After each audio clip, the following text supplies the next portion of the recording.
Omkaram bindu samyuktam nityam dhyayanti yogina kamadam mokshadam jaya.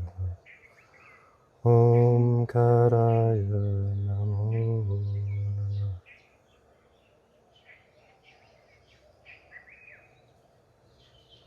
Omkaram bindu samyuktam nityam dhyayanti yoginaha kamadam mokshadam jaya. Om Karaya Namo.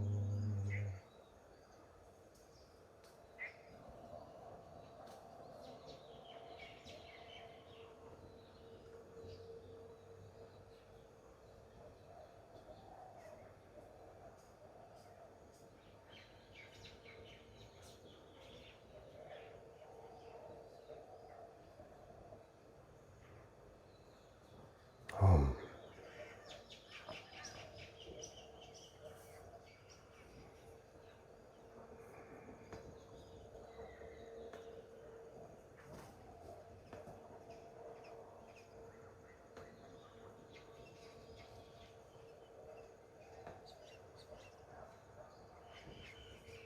Om. Welcome to Satsang.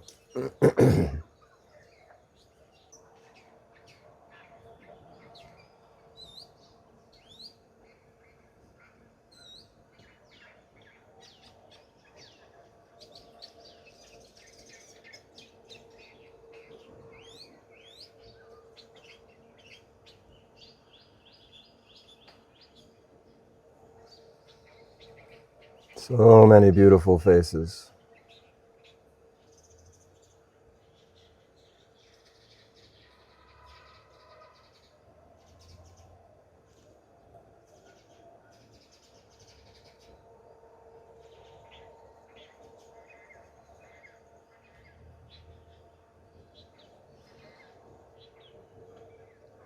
And thank you for your willingness to be seen.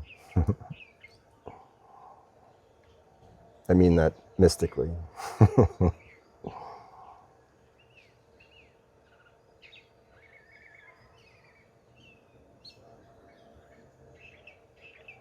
I met a man at the Hanuman Jayanti Puja here at Anand Lok, and his father was a realized master and had him intentionally. It was such a delight to meet him. And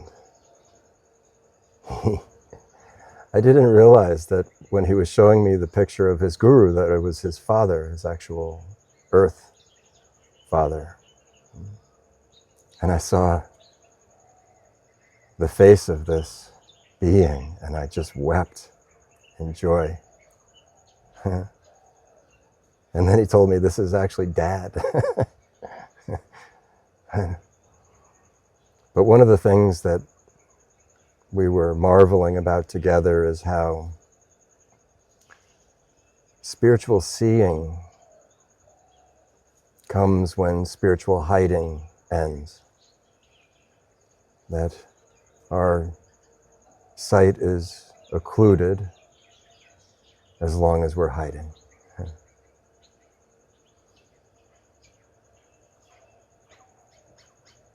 And that when we are willing to be seen, at least by God and Guru, then we will be seen, and then we will see.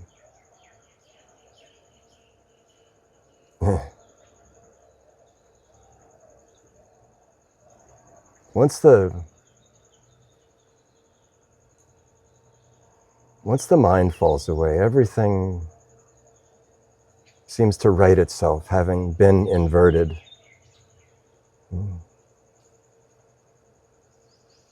Now righted.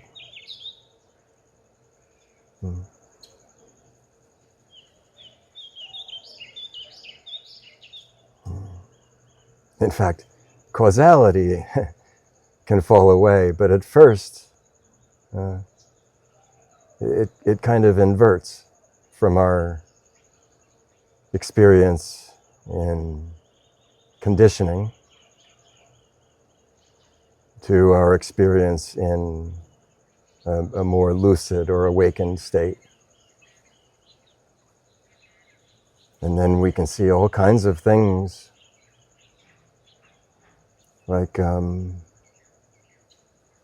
seeing blossoms from not hiding.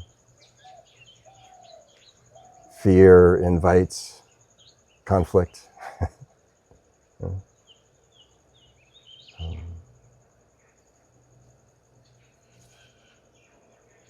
Nothing isn't of love. And, and it can be kind of a harrowing process, this awakening, because has anybody ever thought, I think I'm going crazy? Of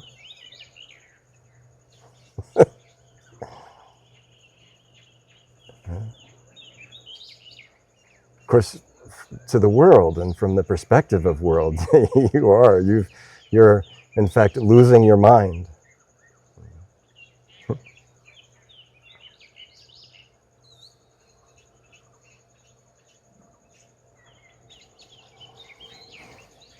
But you're not crazy.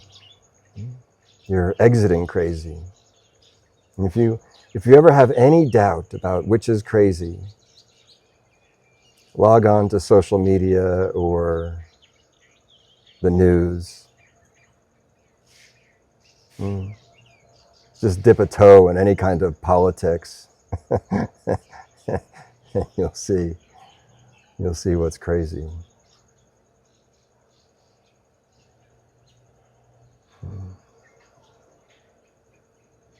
I'm sure I've told this story in Satsang before, but it's such a beautiful one. I'm going to tell it again. It's Swami Bhaktinanda from Yogaville. She gave me this audio CD a few years back, and they were little anecdotes in the voice of Yogananda, by Yogananda, his own experiences. And one was, he gets on a plane at LAX, and he's sitting across from, he says, a movie actor, a famous movie actor. And Yogananda, if you haven't seen pictures of him, he's a beautiful being, looks very effeminate, glowing and long hair, and of course, as an Eastern sadhu, is wearing robes. And so this man looked from his place of consciousness, and so Yogananda turns to him and says, "Sir, what's wrong with your face?" Because he was grimacing in disgust at this effeminate man on the plane. "What's wrong with your face?" And the man says, "My face is none of your business." And Yogananda says quietly, "I beg to differ. I have to look at it this entire flight." And so the man starts laughing. And Yogananda proceeds to say, he says, "You see, sir, in this world, we're all a little crazy. But my crazy is different than yours." Huh?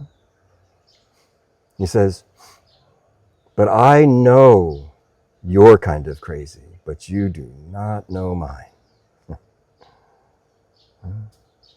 And so he says to the man, "Let us have a discussion. And if at the end of this flight you're swayed by what I present, then you'll become my student. And if I'm swayed by what you present, I will become a movie actor." And then Yogananda reports, "I have not had to become a movie actor."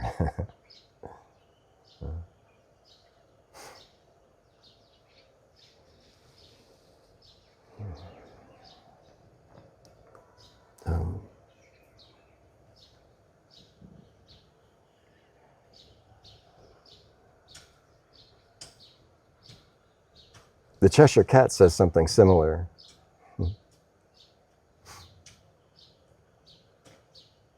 How does he say? I can't remember. I'm not crazy, I'm just a different kind of crazy, something like that. Something very similar.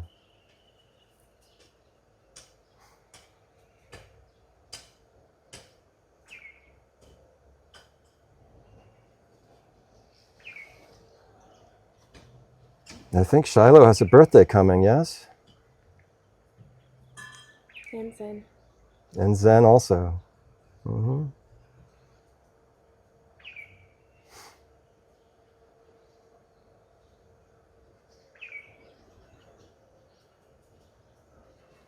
Okay.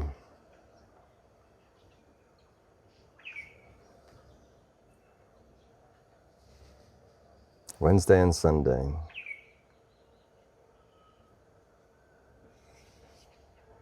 Perfect.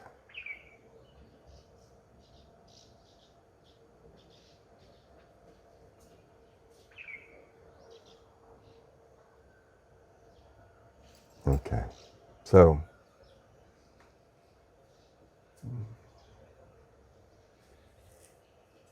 who has something that's been under the lens of their contemplation that they'd like to bring to the group?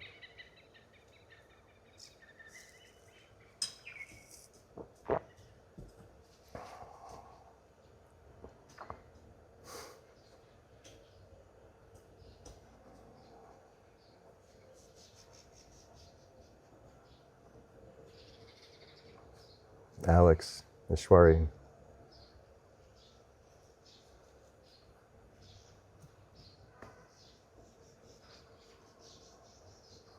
Where did you go? Okay. Nataraj ji. Om.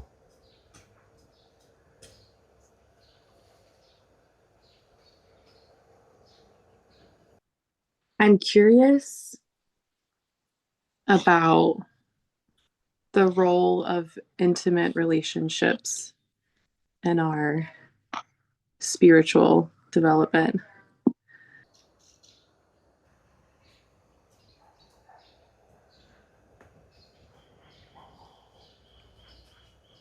That gives me a lot of latitude. How about this? Hey.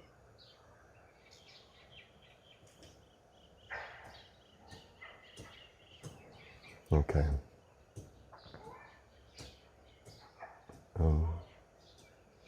There's something that I think can be very helpful to know, which is that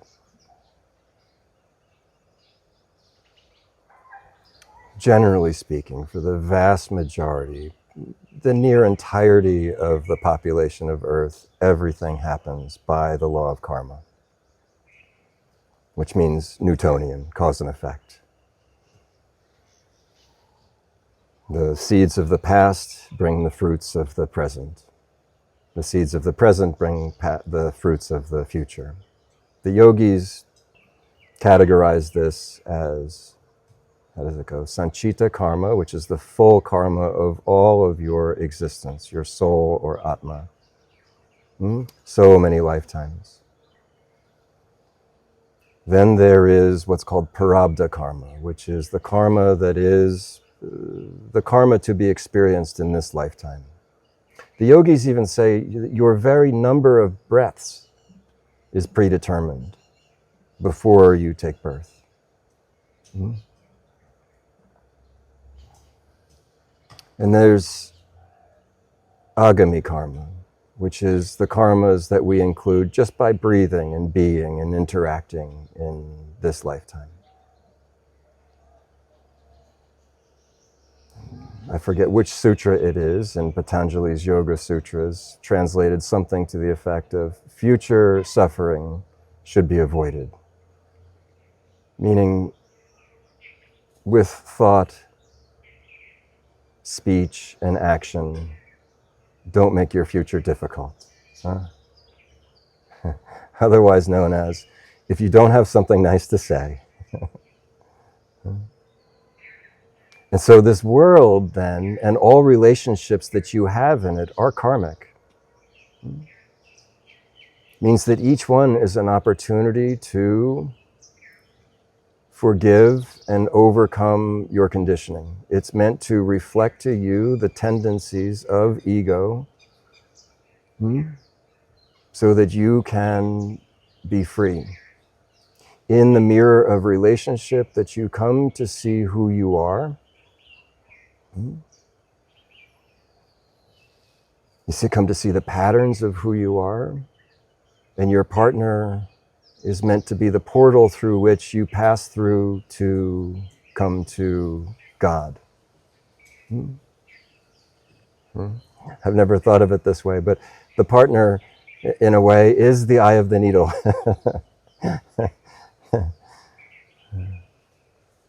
And of course, you are that to them. And when the mind settles enough for the beginnings of discernment, we can see that there is nothing that happens in this world that isn't in a perfection for us.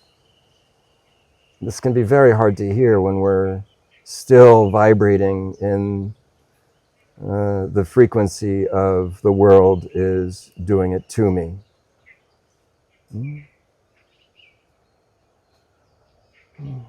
Still in the sort of rope-a-dope in the corner, because the world is so aggressive.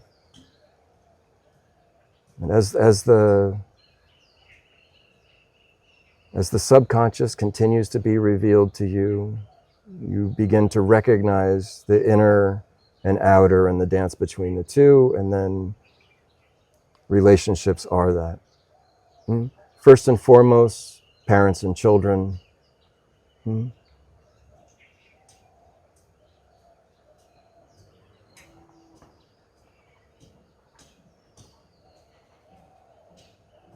Which are, it's worth saying, I think, parents are guru. Mother is portal to divine feminine. Father is portal to divine masculine. And through forgiveness, compassion, non-judgment, and healing, a lot of healing, then we can come to know mother and father through mother and father. And simultaneously, in this sense of being somewhat inverted, when discernment blossoms, that you can see they're also your children in a way. Your parents are your children. And as I'm sure parents know even more commonly, children have been parents in a way, or children also are guru, our teachers. And you were that to your parents. It doesn't really matter whether we know it or not. It's just, it's a relative, a profound, sacred, relative truth. And that nothing in this world happens except for by the fruits of our past being presented. And once we can see this, now we can begin to navigate with a little bit less confusion and a little bit more certainty. One of the great things in this recognition is that all blame will fall away. You'll see that in the mirror that is animated with time and space, you are interacting with your own past or your own future.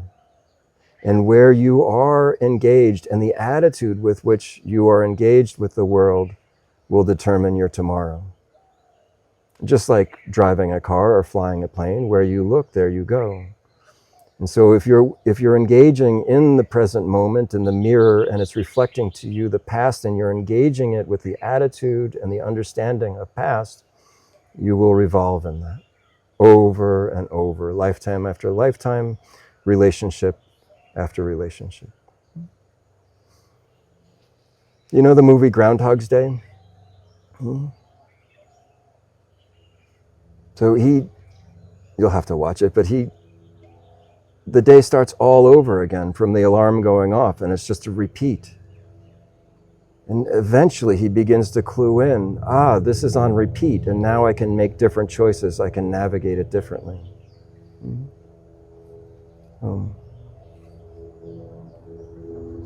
when we come to this recognition in all relationships, but I think in particular in romantic, intimate relationship, we can bring ourselves to the relationship in full loving service, in full understanding and compassion, knowing that our job is to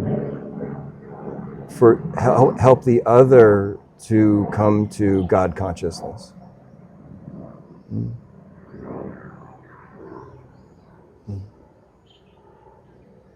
And in a sacred relationship where both parties are awake, this is very rare, I think.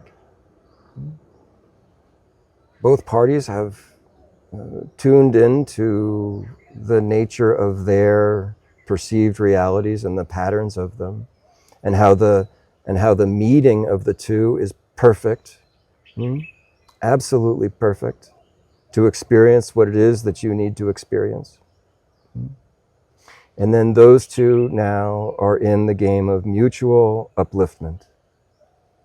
You fully dedicated to him, and he fully dedicated to you.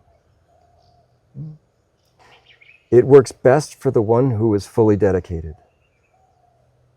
It works worst for the one who wants the other to be fully dedicated. This is very difficult, so let's not pull out our red pen and grade ourselves too harshly, okay?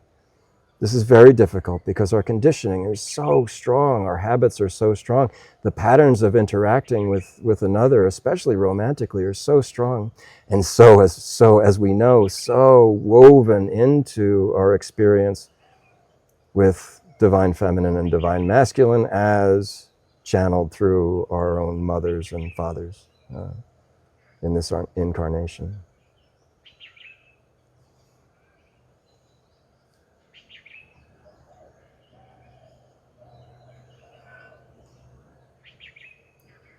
One of the scenes, the repeating scenes in Groundhog's Day, is that he steps in the same mud puddle time and time and time again. One day he sees it coming, but just a little too late. And the next day he stops short, steps back, and walks around. And that's the last time he steps in that mud puddle. So sometimes romantic, intimate relationships are a mud puddle. But the lesson is no less sacred in this. Telling you what you don't want to do anymore. But you see, we have to become aware of the pattern. We have to know who we are, what it is we're attracting, what it is we're attracted to, how we attract, and then how we shift over time. Sort of the effort of being attractive fades back into just being how we are. Some years ago, I remember seeing on somebody's refrigerator, it was a New Yorker cartoon. And the woman was explaining to her partner, could have been the other way around, and she said, "That's not me. I'm not like that. That's the me that I was when I was trying to get you to fall in love with me." But how long can we last in that? A month, 3 months? Maybe if you've got real fortitude and stamina, you can pretend for 6. But in truth, nobody can really know us until they're with us for at least 4 seasons. Yeah? I mean, that's just a bare minimum. And we can't know anybody else until we're with them through 4 seasons. Or that's metaphorical, to seeing them in so many different circumstances and seeing them when the pretending and the hiding wears off. One of the other things that I think can be very helpful to know is that romantic attraction is sacred. It's not always expressed as sacred, of course. and I won't even go into that. What I see on social media, it's disgusting. but anyway. But but it's karmically magnetic. So it's an invitation to healing. And perfect in that way. If you're familiar with the work of Eckhart Tolle, he refers to something he calls the pain body. This is the expression of the conditioning and how we feel it in different parts of the body, how you can feel your heart swell, you know? You can fall into a state of bliss around somebody that is karmically matched for you. But be aware of this, not to condemn it, but just to know it, that it's your wound attracted to their wound. It's your suffering attracted to their suffering. It's an invitation for healing. But so often we think we objectify the other and we think they're the solution to the healing. No, they're the portal through which we will shed our pain through a lot of tears and effort. And again, in total devotion to their healing.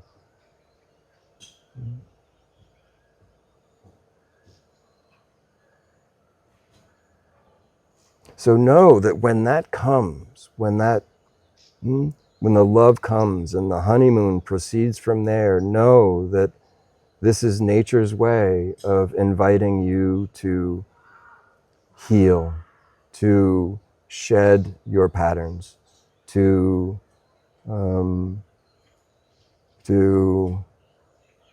let go and surrender your habits so that you can come to know God through the other in sacred relationship. That falling in love is, if you don't understand it, is an invitation to great suffering. And if you do understand it, it's an invitation to profound healing. And it will challenge you because we just forget. We forget.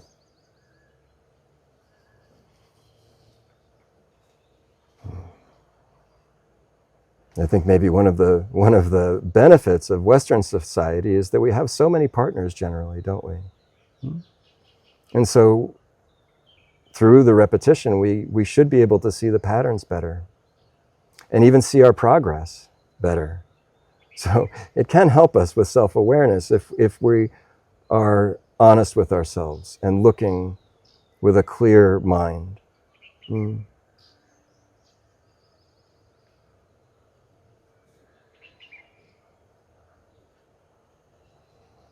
And then you'll know, is this a puddle I want to step in?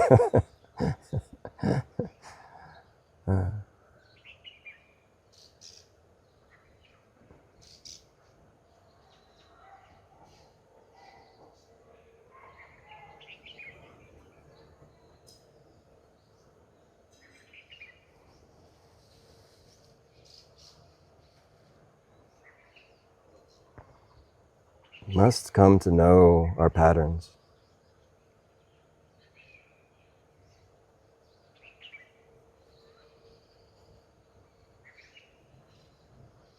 Probably some evolved expression of how you were as a child, how it was that you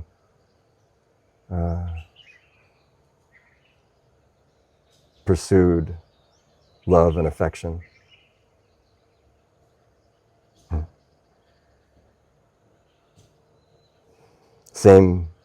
Same one with just more sophisticated strategies. Find that one and love that one. Love that one. When you find that one and you love that one and the healing happens, then you will heal the karma in self-forgiveness, in your own inner contemplation, recognition of your patterns, recognition of how I attract others, what do I attract in others, what am I attracted to, what are my mechanisms, what are my strategies. And when you come to see that and bring endless amounts of self-love and compassion through forgiveness, coming to non-judgment, your next relationship can be something new. Because through forgiveness, even without interacting with any particular person, coming to a higher vibration through forgiveness, you'll no longer need to experience that karma in order to come closer to God.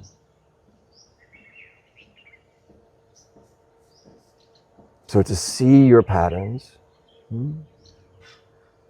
to forgive yourself, to understand this is how I learned to pursue love and affection. Forgive that. Your next relationship can be in a different dimension of emotional, spiritual maturity.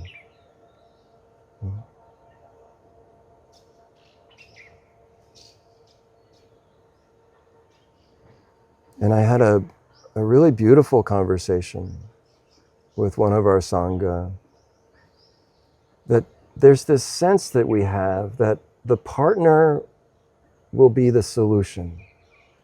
They will fill the void. They will be the one to bring happiness. And we can feel it even in our imagination, that embrace. In that moment, did you just feel it? If you're with me, maybe you felt it. It's so beautiful. But we think it's from the other person. And this is what it is to objectify one another.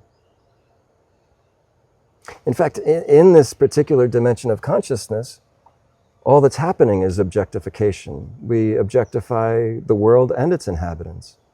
And we objectify ourselves.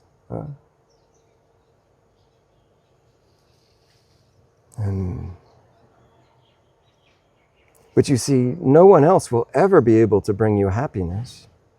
And you know it because even if you close your eyes and you imagine that first really sweet honeymoon embrace with a lover, and you imagine it and you can feel it in that moment with your eyes closed and a smile and a sense of just, you're flooded with endorphins and dopamine, probably, I don't know.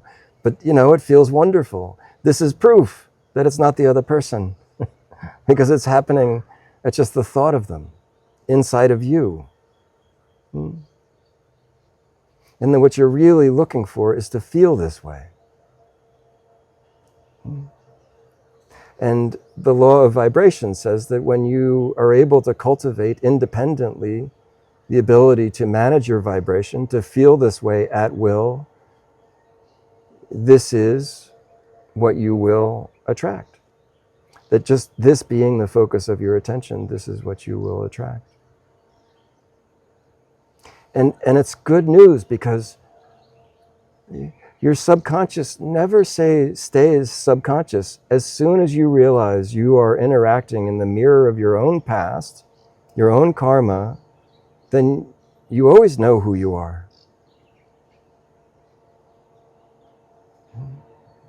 This is, this probably strikes us as a little maybe like bad news at first because, the world isn't quite how we want it to be. But no, it's good news. Better to know so that I can, well, first of all, verify for yourself if any of this nonsense is actually true. Pay very close attention to your own life, to your own relationships, to the patterns and the repetitions of them, and see for yourself if it's true. I did for myself, and so I don't make any apology for claiming it because I know it experientially. This is how it is. And I also remember that it wasn't particularly pleasant revelation at first. But now we can approach the world and be in relationship with the world in a way that is wise rather than a way that is blind. Chasing and running from objects of desire and fear.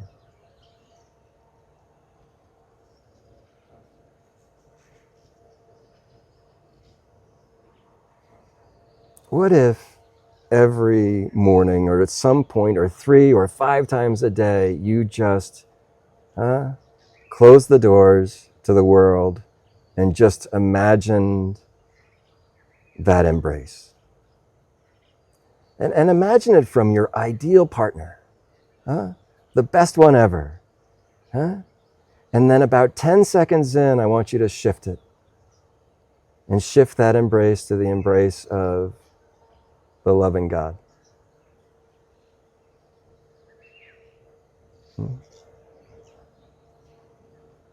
And then you'll shift into a dimension that is Rumi and Hafez. Huh? And maybe it's just a fantasy, maybe it's just an imagination. But I'll tell you this, the whole thing, this is what Maya is. All of this is a projection of our own feeling.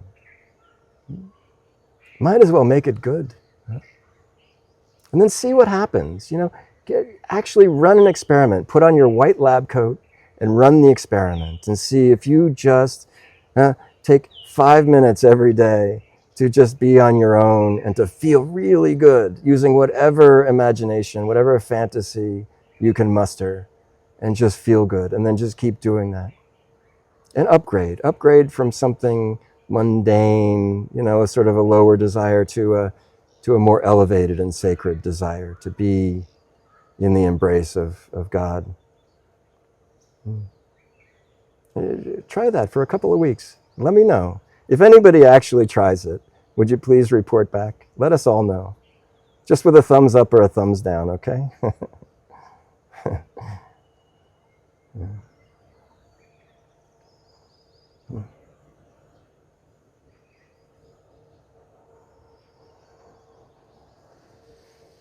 And then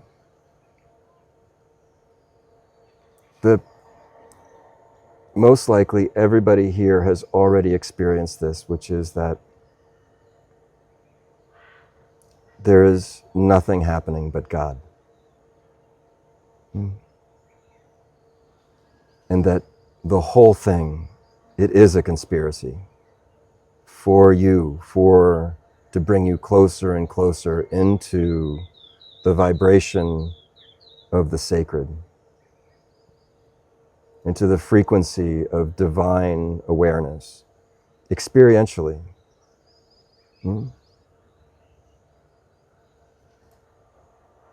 Affirmed by Scripture, but not proven by it. Scripture here serves the purpose to let you know you're not crazy. This is the goal of life. What a horrible sadhana this will be for you. To imagine loving and being loved in a way that just makes you feel good, makes your heart swell and swoon. Some other thing that I think is probably worth saying about sexual relationships is that vibration is like an STD. So anybody we come into contact with, we now are swimming in the soup of everybody that they've also been with.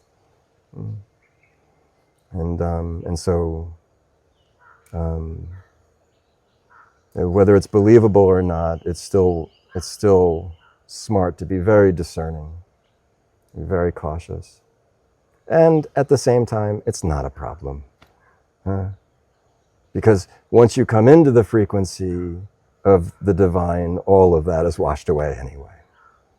So it's not like, let's just say that a valet shows up and takes all of your bags from you, takes all of your past relationships away, and then you become independent by mercy and grace, we could say.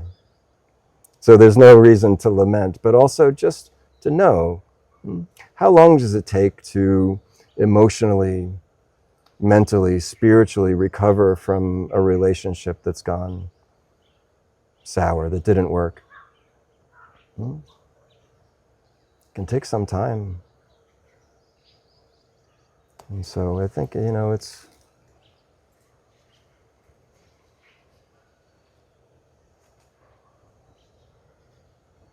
not as a, never will you hear anything from my lips that you should infer some guilt or shame from.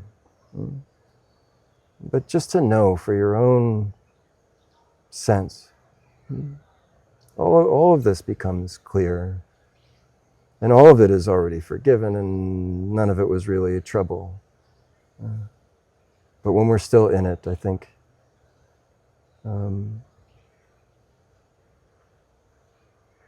like Bill Murray, we just become aware of the puddle, you know? This is universal. And, and, and there is nothing evidenced in my previous life that would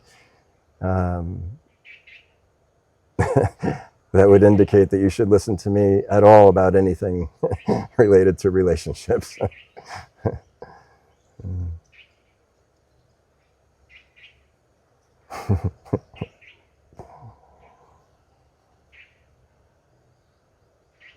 And then probably, like for most of you, all of them in retrospect are so beautiful, so sacred, so perfect. There's still some people who really don't like me, huh? But I'm untroubled by this also, you know, because once you see, and everything is forgiven. Everyone is totally innocent to their blindness, us included.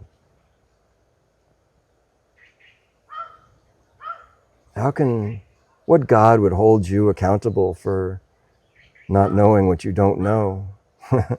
It's not possible. Once you know, the stakes are a little different. That's a different story.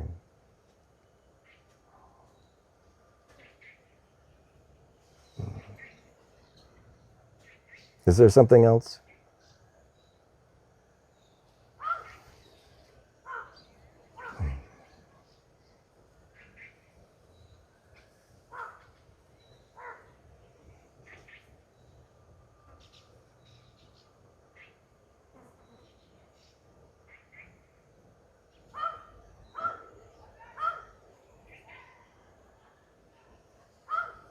You know this. You are always doing what you think is best. And everyone around you is always doing what they think is best. Huh? And if your conditioning was their conditioning, you would do as they do. And very likely, by the law of vibration, of karma, you have done. You have done, and probably shows up to you as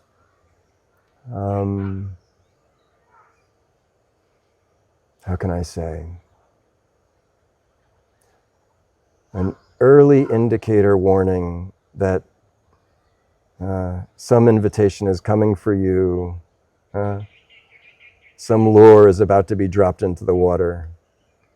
When you see it in another, know that it's like a foreshadowing of an invitation coming from your karma, so that you can be prepared to not take the bait, to forgive.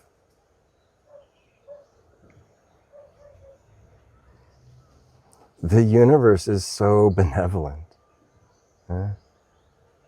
And this really only makes sense from, how do I say, from the place, looking from the place where mind is seen.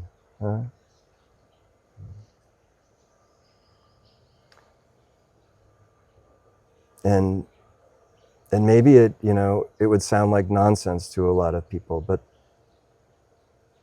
also maybe there's just, I don't know, we can put a toehold in that as we navigate.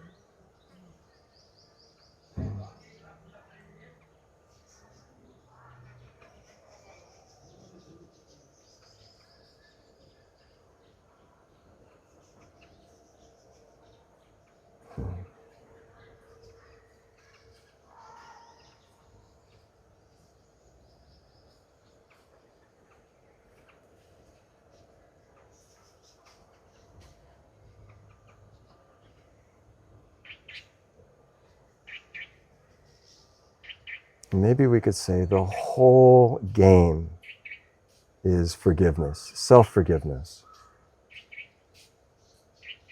And when you have really consummated this self-forgiveness, then you are free to be as you are in every moment. This means free, not hiding, no longer any need to pretend in order to obtain love or affection. No need to pretend, nothing to, no strategy to be presentable to the world. And no particular identity that you're attached enough to that you would defend it. No honor to defend.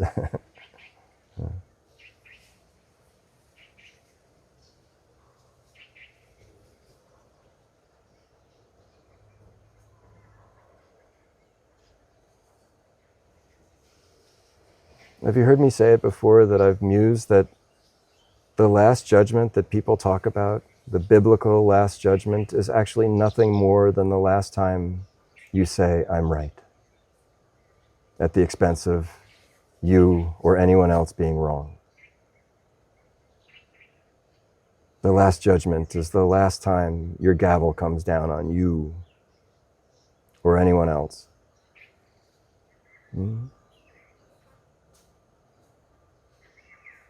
I don't know. What if?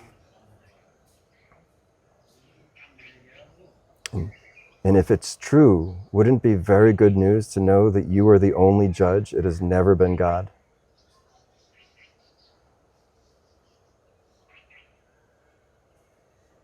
Because now you can set all the prisoners free.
Krishna Priya has something. Just to speak on the last thing that you just said about the last judgment, and I hear the voice that you often you talk about a lot when we talk about this, that says, well, who will hold me accountable? Who will keep me disciplined? Because I must stay disciplined if I release all judgment. I know we've spoken of this, and logically I somewhat understand maybe the answer already, but it's there, that voice, I hear it, and I get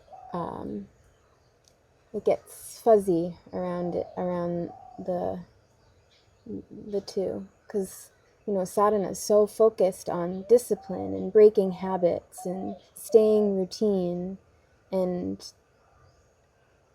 it feels that that way of acting and thinking is very much involved with judgment.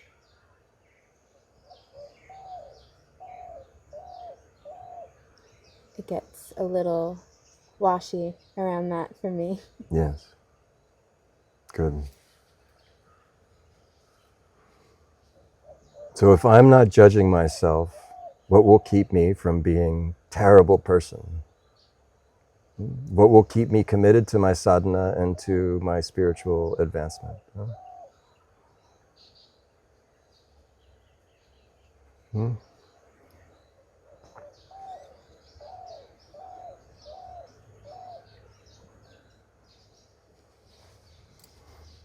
Mm. The first thing to know is that the mind, being binary, will try and make it this or that, and has a very difficult time seeing that there isn't any conflict, and these two, that the discipline and the forgiveness are not in conflict. It's perceived as mutually exclusive. It's not. And it's the mind that really is the very thing that's the voice of that mind is the very thing that the reason it's telling you that is to keep you from being free of a dualistic, a binary, a this or that, a right or wrong mind. And so especially when you hear right and wrong, and the mind that perceives as right and wrong is the fundamental predicament, then it'll, how do we say, it's like it'll withdraw and develop a new strategy to fight whatever it is that is being heard.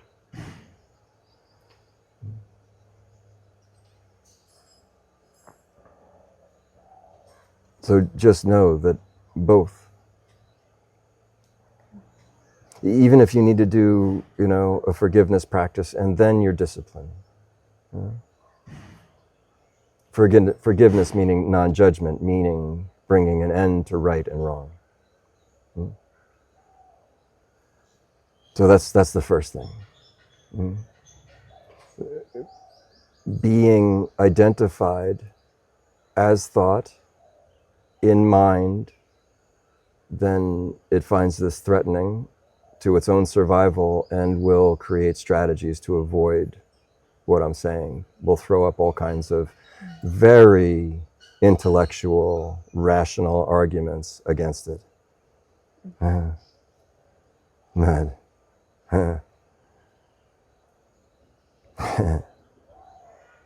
And it's why that this kind of satsang is not for everybody, It's just not. And I would say not everybody's ready to hear this. And it's fine. I have no desire to force this on anyone. People come and go as they wish. But here's the interesting thing that I want you to see is that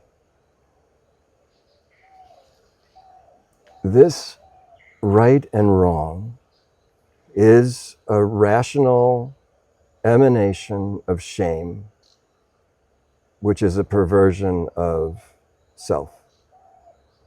And that the one who is shameless has no ambition to do something shameful. It's not possible. Shame perpetuates shame through thought, through speech, and through action. The one who is before shame, before separation, before self-hatred, There's nothing to bring that one to shameful behavior. And so the judge who's in review of, is aware of your thoughts, knows everything you think. Your own judge, your own internal judge. It knows everything you're thinking. It knows everything you say. It's always reviewing it constantly. At 3 a.m. is the best time the judge wakes you up, doesn't it?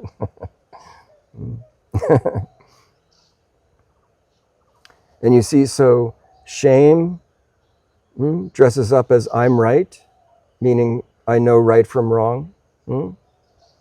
Sees its own hypocrisy, and now moves into pretending and self-judging. You see? So shame itself puts on the black robes and develops a strategy for you to avoid shameful behavior, which is only an invitation. Okay, we know this in really common terms, right? So when you decide to stop eating sugar, stop smoking cigarettes, some addiction, when is the desire strongest?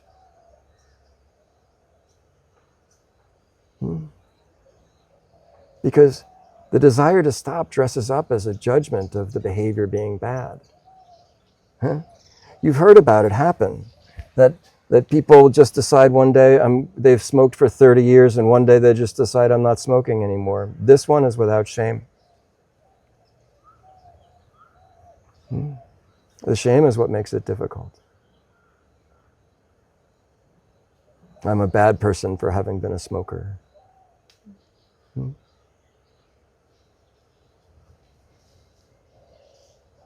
And then that same judge is going to want to hold everybody else accountable too.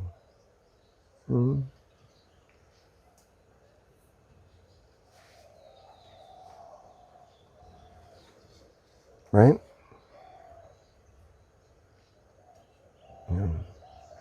Does it make sense? We were talking recently about the arsonist is the firefighter. The firefighter is the arsonist. The burglar is the police detective. The police detective is the burglar. It's the same one, pretending not to be. So once you catch the thief, catch the arsonist, the game is forgiveness. The propensity to set fire is from the one who is judging themselves for setting fire. A bit like this. Yeah. Who am I forgiving? You. Which one? Yes, that's a very good question. Well, I mean, who needs forgiveness? The one who feels shame? You'll know in your own reflection. I've been noticing, I've been more aware lately of the habit to hear through a veil of shame and disappointment. Yes. I'm aware of it. But even though I'm aware of it, it's still affecting my behavior, or I'm still hearing it. I know that I'm not hearing it correctly, but I'm still having an emotional reaction to it, even though I know that it's layered with shame through the ears.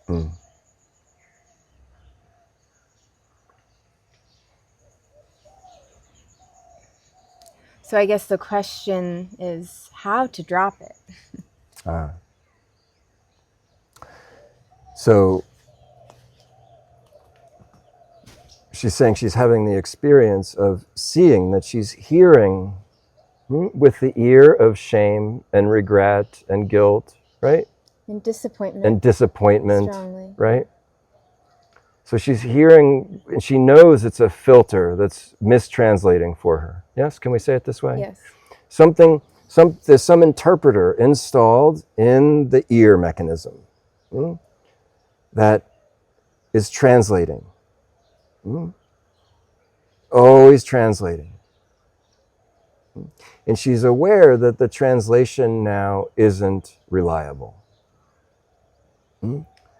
Something indicated to us somewhere along the way that inference, what it is that we hear, is actually a translation interpreted by conditioning. Yeah? You with me? And something has happened now to give her some question about whether or not it's a reliable, trustworthy translation. And she's thinking maybe not. But how do you fire the translator? You see, it's tricky because even when you become aware, the translator is a liar, whispering these translations, and you become so friendly with it, so intimate with the interpreter that it uses your own voice. So, you see, so the interpreter is a liar and a thief, has stolen your voice, the ventriloquist. It's a bit silly maybe, but so this is what's happening. And now she's saying, okay, so I get it.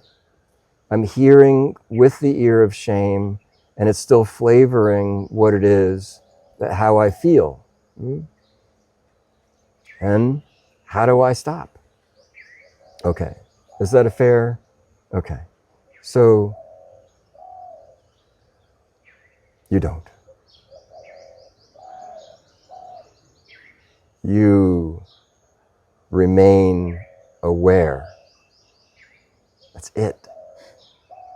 You remain aware, and you do it persistently.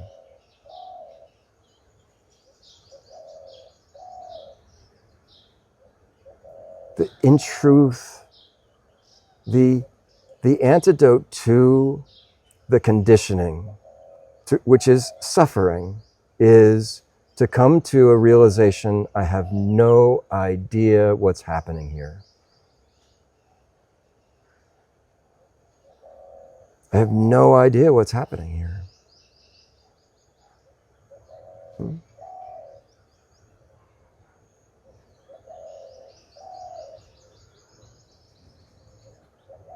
I thought I knew,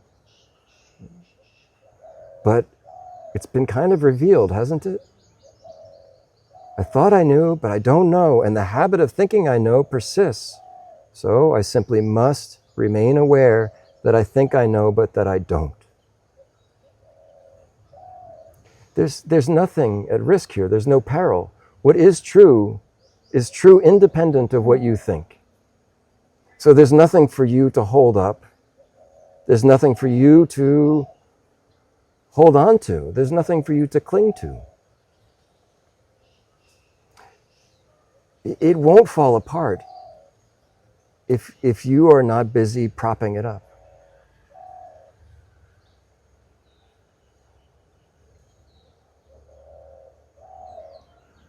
There's a woman standing against this brick wall behind me and holding it up with all her might. For 40 years she's been holding that wall up. And then one day she sneezed. And then in that moment she noticed the wall stands completely on its own.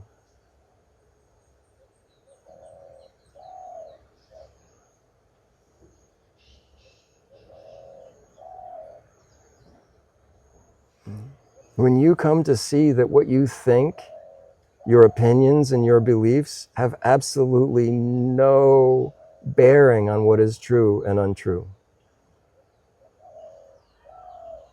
It doesn't need you to hold it up.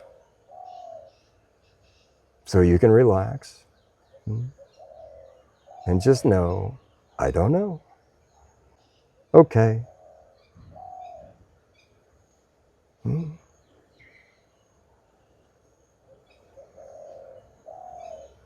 You know? On Friday we were talking about they seem to keep telling stories, the same story over and over. I don't know why.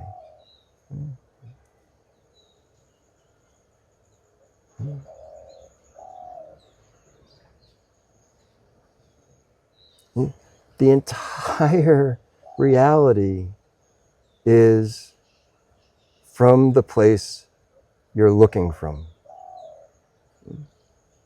Your conditioning. And this is why freedom is being free from that, free from attachment to the identity which is conditioning. We call it ego. Not bad, just unreliable as as an empirical measurement of what is true. You see, because from where you stand, you can lift up your thumb and blot out the whole sun. You see? It means nothing.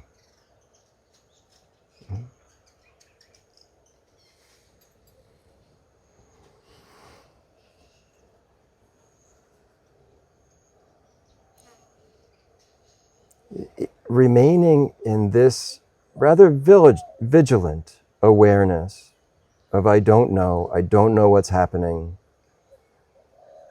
newness will begin to arise in your perceptual reality. And it will affirm that you have no idea what's happening here. And it will be a great delight.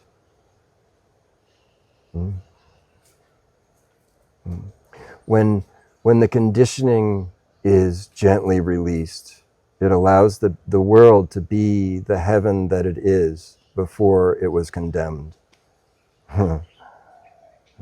And you're not to blame for it either. This is the main point. It's just, this is conditioning. This is how it is. This is a mind bound in the weave of karma. And I'll tell you, karma was never real. Karma isn't true, has never been true. There's no blindness. There's no conditioning.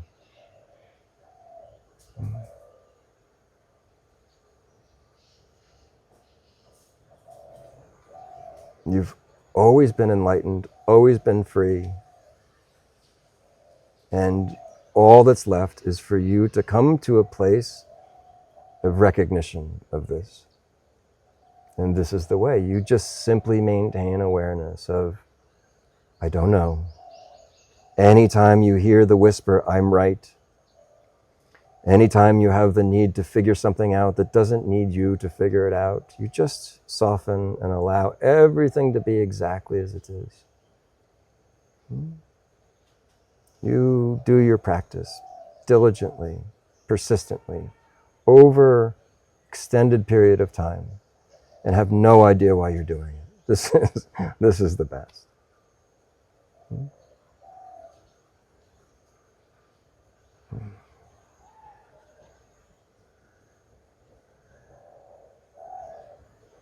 Jesus says, behold, I make all things new.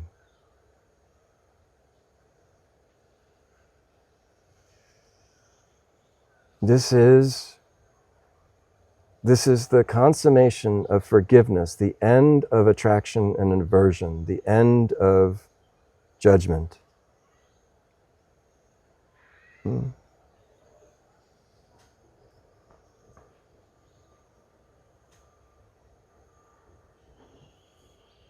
it is as it is, has always been.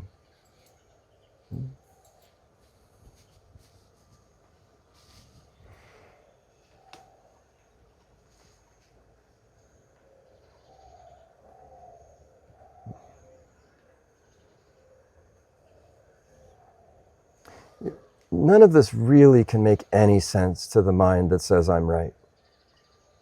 And that one,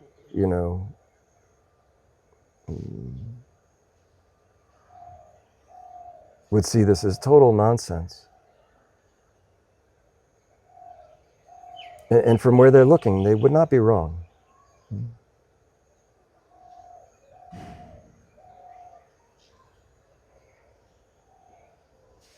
The prescription is so simple.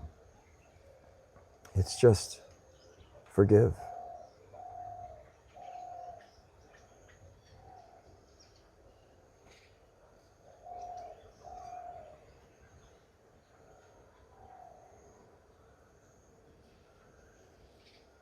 Yeah. I often ask you, go searching. What is on your list of unforgivable?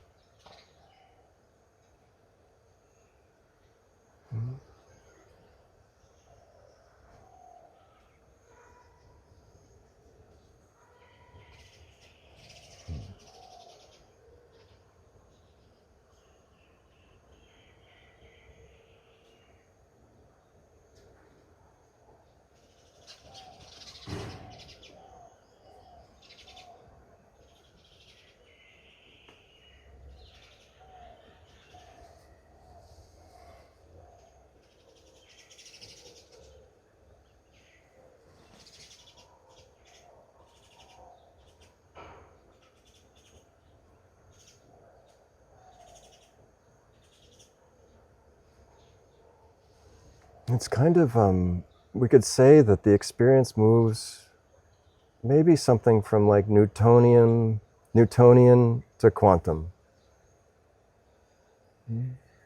where we're so busy working out cause and effect in our lifetime without any real appreciation for the infinite complexity that this mind could not dissect. And still building strategies to operate in cause and effect. And when that effort is relinquished into I don't know, gradually your experience will become quantum. Synchronistic, magical, heaven-like, dreamlike.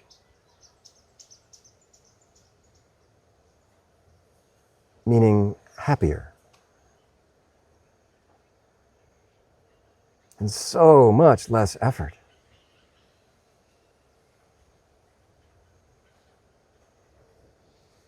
You spend so much energy forcing things into place, and trying to keep them there from moving. Always trying to reorganize the manifest.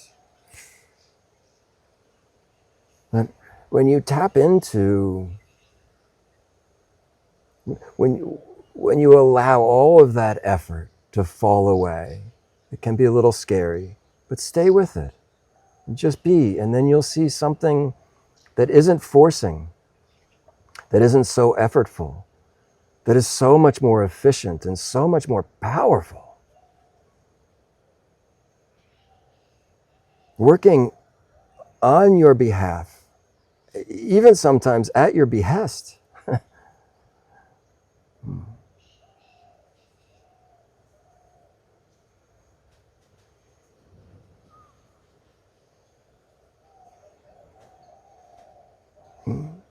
And nothing more is required than a resignation from I'm right, I know.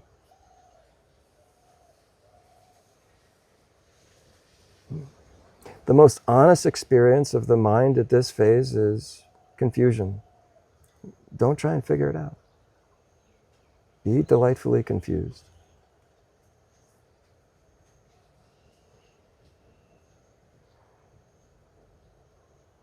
The world doesn't know that each one in it is busy making it what it is.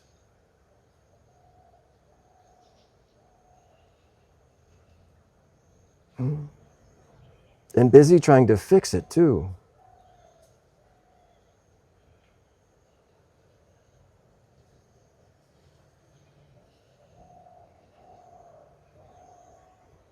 There's a comment just give yourself a gold Rolex and just retire. See what happens.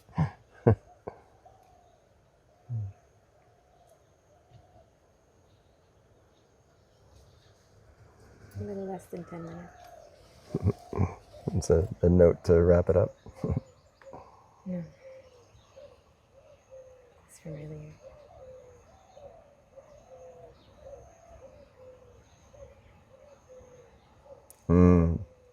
Okay, so the note is, Nataraj, please comment on Jesus saying, after judge not, lest ye ...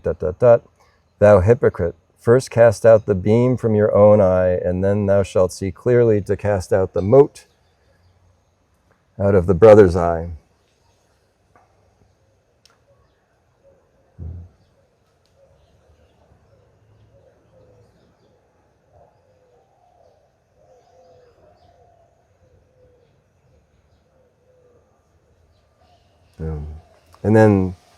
And then explores the question, what about speaking and doing, and what place does it have? It has the place that you give it.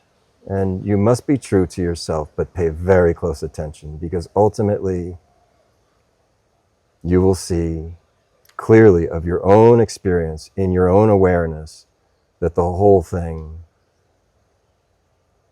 is a beautiful dance of perfection.